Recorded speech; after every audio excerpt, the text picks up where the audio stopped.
Bienvenue à un nouvel épisode de Médecine Inté Minute. Comme d'habitude, on va droit au but. Le sujet est expliqué d'une manière brève, claire et souvent illustrée. Le sujet d'aujourd'hui est à propos de l'accident vasculaire cérébral, AVC. Alors, qu'est-ce que c'est qu'un AVC? Qu'est-ce que c'est qu'un accident vasculaire cérébral? Son épidémiologie, les facteurs risques, les symptômes. Comment localiser une lésion dans un accident vasculaire cérébral? La différence entre l'artère cérébrale moyenne et l'artère cérébrale antérieure. La différence entre le syndrome de Weber et le syndrome de Bénédicte. Le syndrome de Wallenberg ou Pica et le syndrome locked-in. Alors, comment différencier un saignement subarachnoïdien d'un anévrisme, d'un saignement par anévrisme? Comment établir le diagnostic? La valeur du CT scan et du MRI, euh, la conduite à tenir, le tissu le plasminogène activateur, le tissu, l'activateur tissu du plasminogène, TPA. Ses contre-indications, qu'est-ce que c'est que la mini-stroke, le mini-accident vasculaire cérébral, et comment le prévenir? Alors, en matière d'accident cérébral, il existe deux principales étiologies. La première, elle est d'ordre hémorragique et la seconde, elle est d'ordre ischémique. Ischémique, ça veut dire quoi? Ça veut dire que le sang n'irrigue pas le tissu nerveux. Il est bloqué quelque part. Alors, cette cause d'ischémie cause 80% des accidents vasculaires cérébraux. Mais si l'accident vasculaire cérébral est dû à une fuite de sang, à une hémorragie, eh ben, c'est dans un pourcentage de 20% des cas. Alors, de 1990 à 2010, il y a une régression des accidents vasculaires dans les pays développés de 10%. Dans la même période, il y a un accroissement des accidents vasculaires cérébraux de 10% dans les pays du tiers-monde. Alors, en 2015, l'accident vasculaire cérébral était la deuxième cause de mort, de décès après les maladies coronariennes. Et la moitié des gens qui sont atteints d'un AVC, ils vont vivre moins d'un an. 2 tiers des accidents vasculaires cérébraux surviennent après 65 ans. Alors, le plus grand facteur de risque est l'hypertension artérielle. Bien, après, il y a le tabagisme et puis l'obésité. Il y a d'autres facteurs tels que le diabète, l'hypercholestérolémie, l'insuffisance rénale terminale et la fibrillation auriculaire, ainsi que les antécédents d'un accident vasculaire cérébral dans les antécédents. Alors, les symptômes apparaissent vite après l'accident. Euh, si, S'il dure moins de 2 heures, on appelle mini-stroke, c'est-à-dire mini-AVC, mini-accident vasculaire cérébral. C'est un accident vasculaire cérébral éphémère qui ne dure pas. En général, il dure 5 minutes, mais il peut durer jusqu'à 2 heures. Et il disparaît.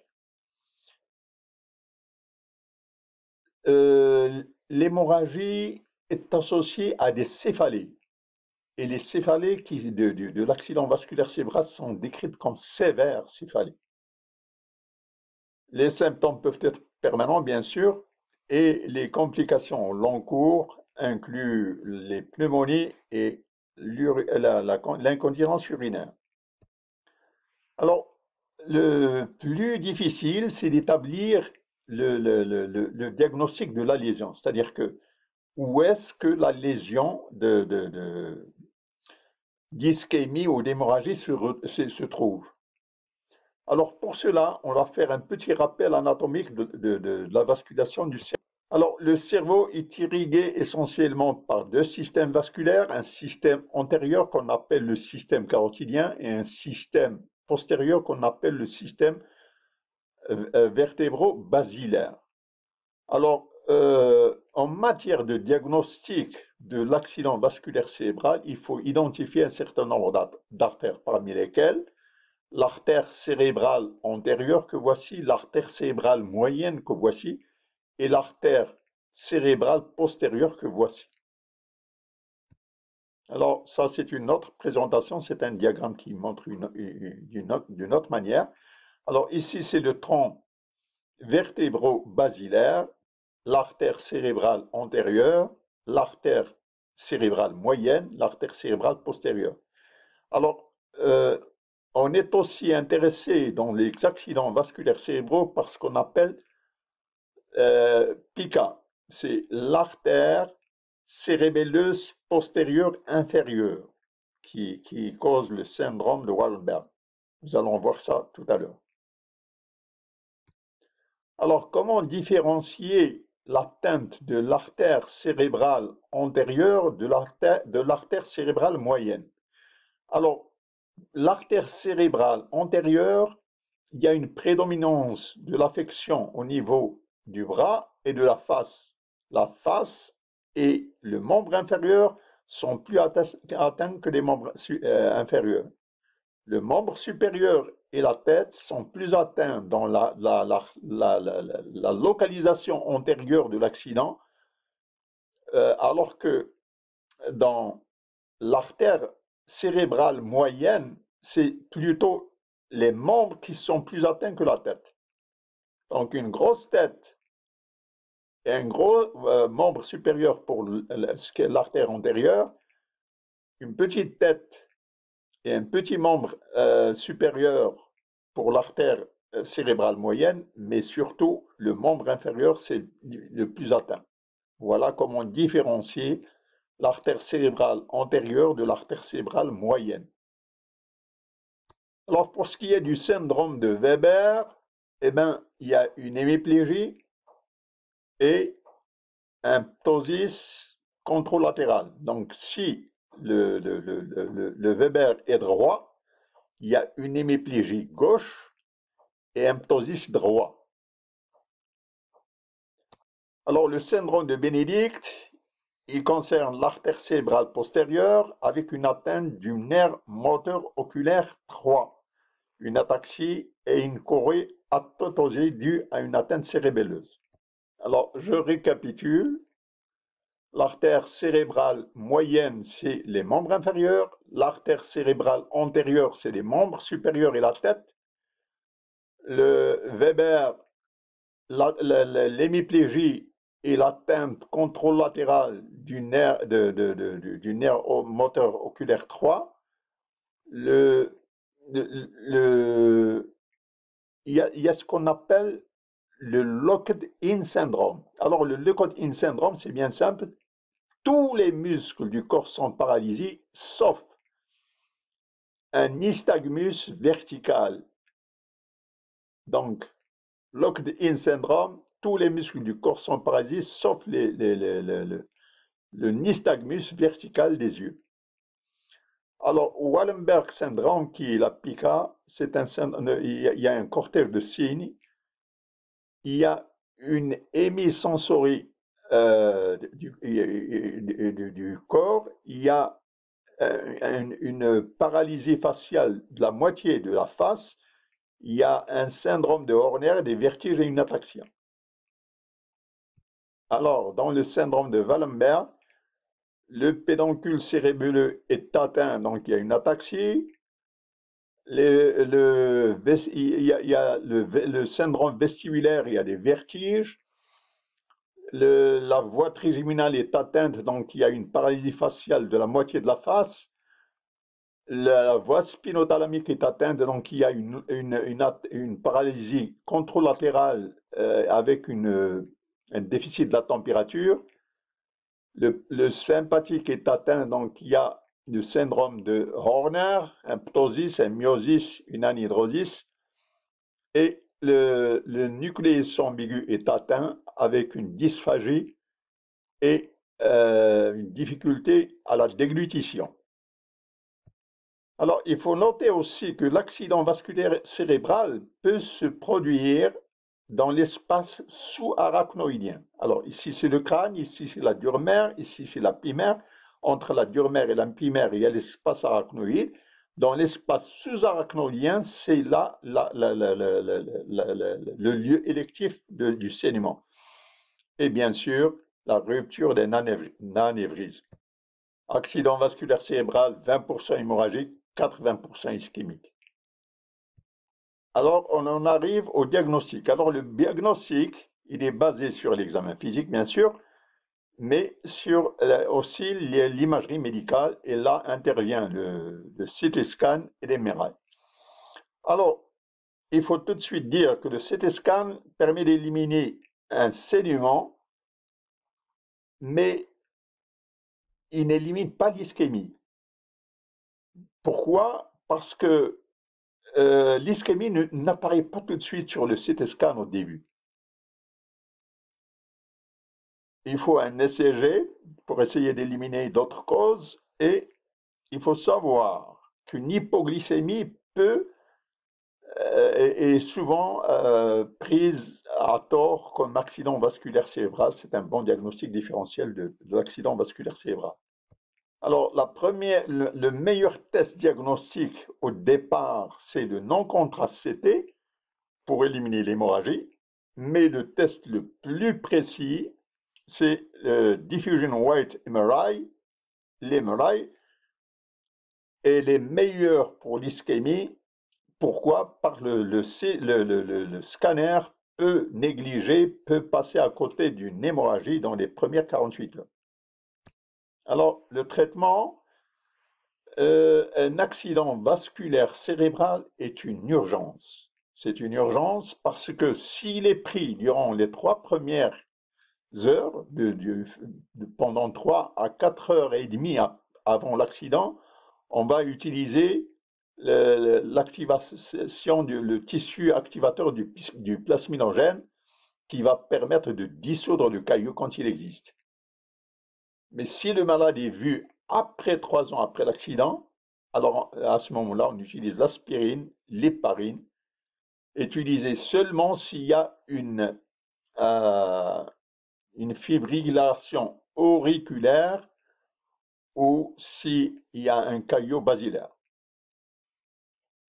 Donc, tissu plasminogène activateur dans les 3 à 4 premières heures. Si le malade est vu après 3 heures, après 4 heures après l'accident, il faut utiliser l'aspirine. Quand est-ce qu'on utilise l'héparine? Uniquement s'il y a une fibrillation auriculaire ou un caillot basilaire. Alors, quelles sont les contre-indications pour le tissu plasminogène activateur facteur? Alors, l'accident vasculaire durant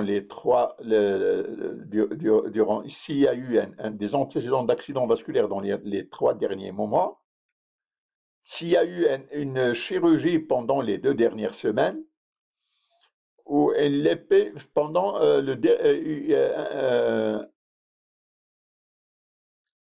une semaine. Et quand est-ce qu'il faut clipper l'anévrisme? Si la rupture est supérieure à 10 mm. Fibrinogène dans plasmine, il faut TPA, fibrine to dimère, plasmine. Alors ici, il y a une liste exhaustive des contre-indications du tissu plasminogène facteur. Il y a, on l'a déjà dit, l'accident vasculaire dans les antécédents de 3 mois avant, des anticoagulants avec un INR au-dessus de 1,7, un infarctus récent, une hémorragie intracrâniale récente, le taux des plaquettes bas, une hypertension au-dessus de 18,5, une chirurgie dans les 14 derniers jours, l'âge au-dessous de 18 ans, les troubles gastro-intestinaux et urinaires, euh, un sucre au-dessus de 400 et des convulsions. Ça fait une liste exhaustive quand même. Alors on en arrive à l'ischémie transitoire, la mini-stroke. Eh ben, et c'est la même chose qu'un accident vasculaire cérébral, sauf que les signes régressent avant 24 heures. Très souvent, ils régressent dans 1 heure, des fois dans les 5 premières minutes, et c'est dû à un embole de l'artère carotide. Et cette artère carotide, il y a une sténose préexistante qui favorise la formation de l'embole.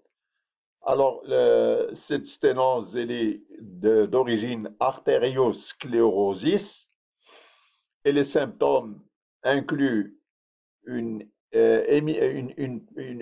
paralysie de la moitié du corps, une faiblesse du corps, un trouble du langage, des troubles de la vision, des troubles de la marche et un souffle carotidien. Alors, le diagnostic, il s'effectue par les ultrasons qui vont identifier le souffle et le traitement. Si la sténose dépasse 70%, il faut faire une endartérectomie. Alors, on en arrive au volet de la prévention.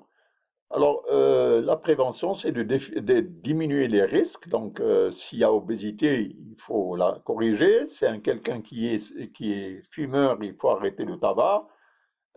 S'il y a une hypertension artérielle, il faut la traiter. Donc, c'est diminuer les risques.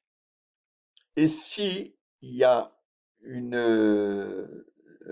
un rétrécissement de la carotide, il faut faire une chirurgie, on l'a déjà dit.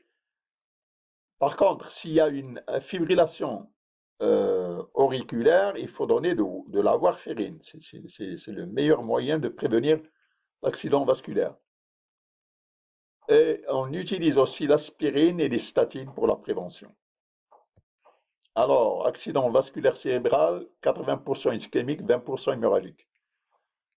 Meilleur premier test, Contrast CT.